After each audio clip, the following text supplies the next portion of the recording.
Hi, this is Christian Chase with Chase Real Estate and ChaseForeclosure.com. Hey, what I'd like to do is explain to our investors what's happening in the real estate market. Another real estate market update for 2022, the winter months going into 2023. Kind of give everybody a little bit of a path of where we're at and where we're going, and really recently where we've been. One of the things that I think a lot of news stations and YouTubers and all that stuff, they a lot of times like to report on the real estate market. And the one thing that I will say where they're at is they are always well behind what's actually really happening. So, what you sometimes hear on the news right now is what happened like 3 or 4 months ago. And so, and an investor sometimes reacts to that. Well, I'm in the business and I'm seeing everything that's going on. And based on the volume of business that we do, I really have a good pulse on what's happening in our real estate market or what's happening to the real estate market.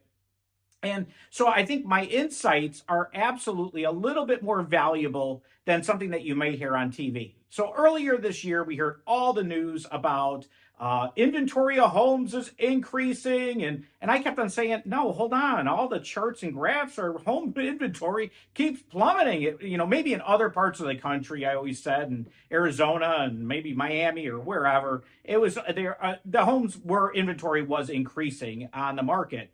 But that just didn't happen in our real estate market. There was a few parts of our country that didn't see it. And we're all kind of very similar, like New Jersey, the Illinois and Chicagoland market. That was they were two areas where inventory levels just kept on dropping during the whole real estate market in 2022. So it's something that I think is very interesting.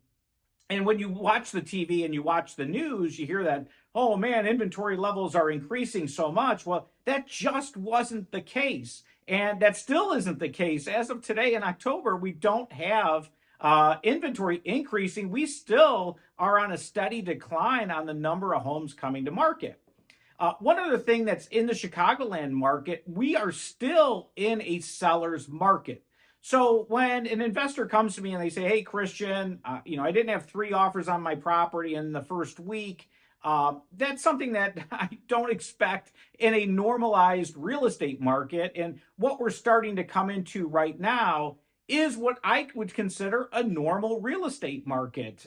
It's not like homes don't sell or buyers aren't buying homes, and there's so many things we hear. But I'm telling you, I'm right now knee deep in real estate.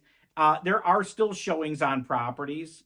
There still is offers that are coming in on properties. To me, we're getting into a normalized market. The one thing that's a challenge for us as investors is interest rates keep not only going up, but they come down and they go up and they go down. And that makes and adds for a little uncertainty for the consumer. So our end buyer, we get our property all fixed up, cleaned up, and we put that property back on the market, and interest rates are capitulating. That's something where the buyer goes, well, am I buying in overpaying for a property because I'm paying a higher interest rate? And what is my monthly payment going to be? Because interest rates today were at 6.75%, and tomorrow they're at 6%. The buyer is having a harder time trying to plan. And so we expect in this winter that we're probably going to see another bump in interest rates. And as a result, once we get interest rates to stabilize themselves, and I'm talking, I don't really care if interest rates are at 7% or 6%. It really doesn't make that big of a difference in our real estate market. Are buyers going to buy or are they not going to buy? That's not the case. The issue for me is I need to be able to add some certainty to the consumer that, hey, if they're going to go out and look at properties right now and their monthly payment is going to be $1,500 a month, when they go to find that house, is that house going to cost $1,500 a month? If interest rates are swinging from 6% to 6.75%, well, that payment might go from $1,500 to $1,650 or $1,700. So that could be the difference of them being able to afford that house or not. So we expect that interest rates will probably top out by the end of the year, and likely we'll see maybe some slight decreases in 2023. But again, I really don't care if interest rates are at 7% or 6%. I just want to offer an interest rate where the buyer knows this is what it is. this is what I'm going to be paying with some slight variations in the rate over time. And that adds to the predictability. So that's something that's very important to us as real estate investors, is to really just have a stable interest rate, not swinging like it is right now. And that will likely be the case for 2023, and everybody's projecting that, and the Fannie and Freddie are all saying that that is likely going to be the case for 2023. So I'm rest assured, I can tell you, I'm still buying properties for buy, fix, and sells, buy, fix, and rents. If I had a property and I'm running into a time where, hey, maybe I don't have as many buyers as I did during the coronavirus giant run. One strategy that we do with our properties is I'm one, I guess, to say I don't just look at I've got to sell a property. I look at it as that I've always got to have a strategy for a property. And my first strategy is I put it on the market in that super hot time where homes sell in 2 weeks. Okay, well, you take advantage of that. That's great. That works in your favor. But in a normalized market, you're putting out the different tools. And I've been doing this for 26 years. So I have a lot of tools in my tool belt. And so when interest rates started to go up, to mitigate that, we started to offer the interest rate permanent buy down. And so that had a great effect. We started to have buyers and real estate agents contacting us, asking us questions about that. And as interest rates rose, and now the interest rates rose and then went down and then went back up. Then the buyers started to get a little bit scared of, hey, am I overpaying? Am I underpaying? Whatever that may be. And so one of the things that we're doing right now, which I think is a great tool, is offering the buyer's agent, not me, Christian Chase, the listing guy, but the buyer's agent, we're offering them a broker bonus. And that's $5,000 is what we're offering them. So this is a big deal for the buyer's agent. So a month ago, the seller, not a month ago, but about 4 months ago, 5 months ago, the seller was king and controlled the whole transaction. And now the buyer is, it's flipped roles. The buyer's in the driver's seat right now. And he who controls the gold makes the rules. So what we're doing right now is we're reacting to that. And so one way that we do it is by offering a broker bonus to the buyer's agent. It's loud and clear. We make it, we post it out there, one on the MLS. We're actually doing advertising as well on Facebook, advertising these broker bonuses out to real estate agents that are running around with buyers right now, that, hey, if you show our property, you can earn an extra $5,000 bonus. So what we're doing is, instead of telling our investors, hey, drop the price on the property to entice somebody to come through your home, because we would make a $5,000 price reduction. That's pretty normal of what we would do in any market. Instead of doing the price reduction, we're like, hey, time out, don't do the price reduction. Let's offer a bonus to the buyer's agent of $5,000 to entice them to come through. Now you would say, well, is that really going to work? I'm going to just give you a little story, which I think is a great way. And this is where I learned it, is in around 1997, I had a client. His name was John. He was about 80 years old. And John bought a ton of real estate from me. I was really early on in the business, and I didn't understand all the intricacies. But John was an investor of mine. He would buy properties and fix them up to sell them. And he would always say to me, Christian, he goes, you always offer a bonus to the buyer's agent on every one of my listings. This is what you're going to offer them. So he would give me an amount, and I would offer that on every one of his listings. Now, John would consistently sell properties with me, buy them, fix them up, and sell them. And he always got his property sold in a reasonable amount of time, but they always were gone. And so one day I go to one of his closings, and I'm sitting there, and it's just me, the real estate agent, and the closer was there, and maybe the attorneys were there at the time, but there wasn't another buyer there, and my seller wasn't there. But I asked the agent, I'm like, just out of curiosity, I'm like, hey, this subdivision in Schaumburg, there's 10 or 11 properties available in the subdivision, and our property is pretty much exactly like all the other homes in that development. And I asked the agent, I said, why did you pick our property versus all the other properties that are out there? And the agent said to me, he said, Christian, I saw the highest commission with the broker bonus on there, and that's the property I went out and showed. My clients live out of the country, and I ended up showing that property and selling yours because of the broker bonus. So I learned a lesson early on as a young real estate agent and investor, is that a broker bonus is something that can really entice an agent to bring a buyer through or make an offer on a property. And our job as investors is to get our properties moved through the system as fast as possible to make it profitable. And so a great lesson, and that's why we're encouraging our investors right now is to go ahead and get your property. We're going to have it listed, but what we would like to do is offer a buyer's agent bonus of $5,000. And one, we can advertise it on the MLS. Two, I can advertise this on Facebook. I can specifically, where this is cool, is I can advertise on Facebook specifically to realtors, and I could give them a list of all the properties that we have and say, hey, sell these homes, $5,000 bonus. And I can target them specifically.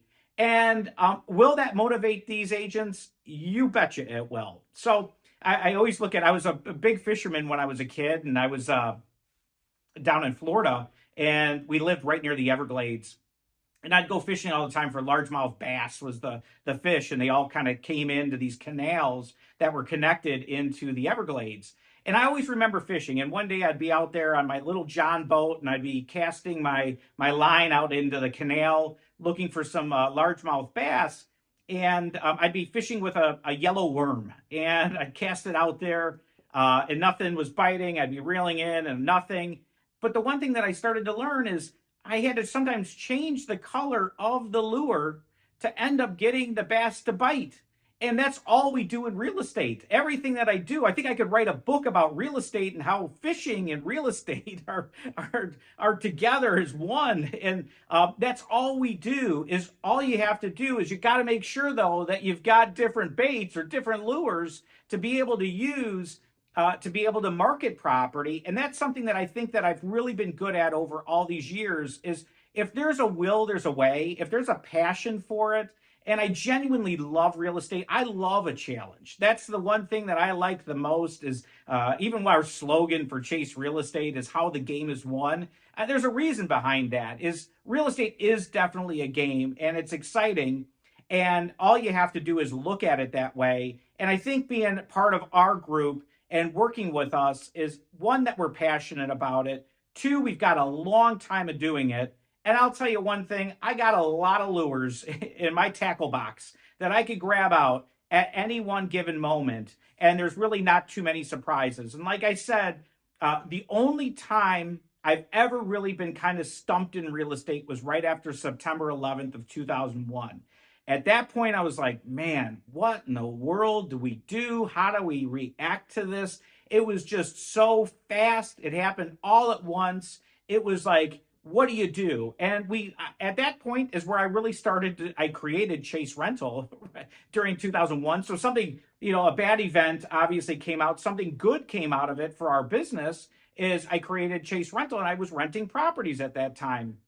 And we rented them, and 5 months later, our real estate market was totally back to normal, and we were kind of moving on. But I had learned something at that time, and so what we need to do is essentially adapt to the real estate markets, and that was a trying time, September 11, 2001, because it just happened so fast. But the 07, 8, 9, 10, 11, those were the best of times. That was like the easiest time for us as investors to flip properties. I was buying properties low under the market. I would watch the Case-Shiller Home Price Index slowly decline, and it was declining about 3% every 6 months. So over 5 years, you lost a lot of value in real estate, but our investors were buying here, and then the next month we would buy a little bit lower here and then a little bit lower here because the prices were going down just a little bit. And we don't own the properties for a long time. We only own them for 4, 5, 6 months. So we were just following the market down at that time. We're not even at that point right now in real estate. We're at a time where we're still buying and selling real estate, and we don't have these huge, we're not having decreases in value. But that was a time where there's opportunity. And I think the lure was at that time is we were going in and we were making all of our properties FHA ready. And I was advertising all of our properties FHA ready. And I know there's a lot of people watching this video today who remember me saying the same thing as kind of what I'm saying today is I grabbed that lure of FHA and I'm like, we're going to make all of our properties FHA ready so buyers can get financed using the FHA program. And we got all of our investors' properties sold in 07, 8, 9, 10, 11. And so the worst of times for real estate was the best of times for us and for our investors. So I guess it's the way that you look at things. And I'm one that is always an optimist. You know, I'm like, I'll turn lemons into lemonade. And but I think it's because I'm passionate about it and I like the business. I'm always interested in it. I'm interested in the challenges, like I said. And if you're genuinely interested in real estate, you'll look at this as these are times of opportunity. And one of the greatest opportunities we'll probably have in the next year is we'll be able to maybe get into a couple other markets where we had to get out of because the prices maybe got out of line or there were just so many people trying to get into a particular market. And I want to be in that market, but I'm not willing to pay those prices because I'm just so confident with homes. And that's where that's going to probably likely open up. It already actually has started to open up. So I'm able to get into some of those A plus areas that I wanted to get into and buy properties for our investors to buy, fix, and sell or buy, fix, and rent out. So again, I'm optimistic about everything that's going on. All you need to do is just make sure that you've got the right lures in your tackle box. And when something's not biting on this end, you grab another one, you put it on there, and you go out there and you keep switching it up until you find the one where they start biting. And that's the one thing that I'm good at. I enjoy it, and I think I can guide us through, pretty much any time and make it a profitable time. So as always, check out our website, chaseforeclosure.com. Thanks.